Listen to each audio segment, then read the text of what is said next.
Emmanuel, God with us. It is Christmas time, and we often hear different names for Jesus during this season. One of the most endearing name is Emmanuel.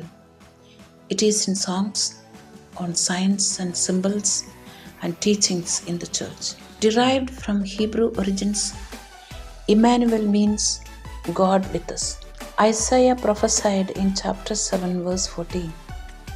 The virgin will be with child, and she will give birth to a son, and she will name him Emmanuel. Saint Matthew in his Gospel chapter 1 verse 23 affirms that this prophecy has come true in Jesus when he was born from a virgin named Mary from Nazareth.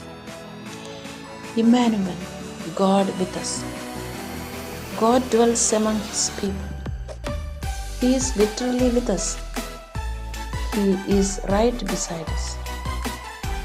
Saint John says, "And the Word became flesh and dwelt among us, and we have seen his glory, glory as of the only Son from the Father, full of grace and truth."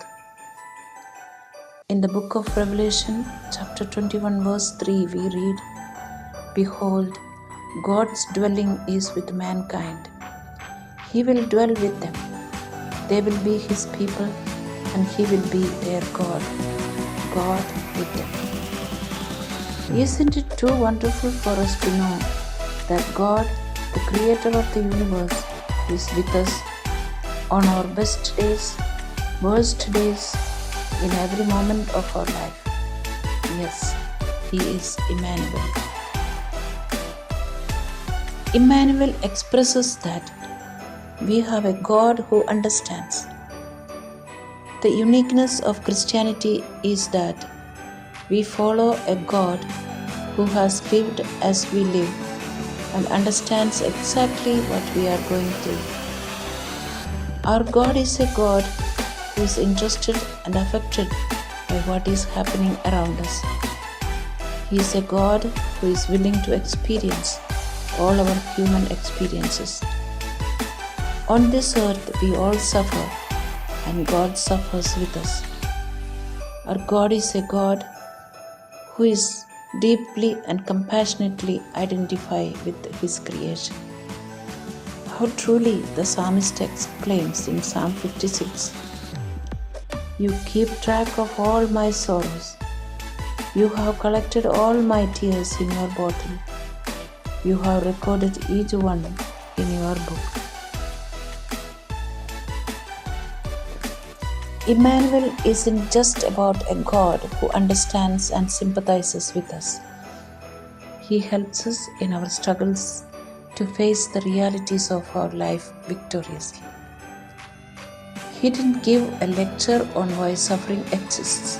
Instead, God came to earth and suffered with us and promised, "I will not leave you orphaned." His promise is that one day it will all make sense, but in the meantime, we do not suffer alone. God is with us. We are challenged to live our faith in God with us. We are to be constantly reminded and encouraged that God is indeed with us. Emmanuel is still true for us today as he promised. "And behold, I am with you always to the end of the age." He is with us. He is healing us, encouraging us, supporting us, and participating in all our joys and sorrows. He is waiting for us to comfort us and give us hope. We must cling to our hope in Emmanuel, God with us. Our response to Emmanuel should not only affect us but also those around us. Our experiences of God with us is to be shared with others around us. When God seems absent, it is up to us to show his presence. Often the world knows the truth of Emmanuel through us, his own people.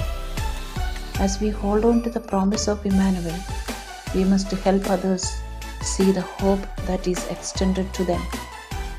We don't have to give answers for their circumstances. Even Jesus did not do that. Rather, be present. Be present to them as God is present to us.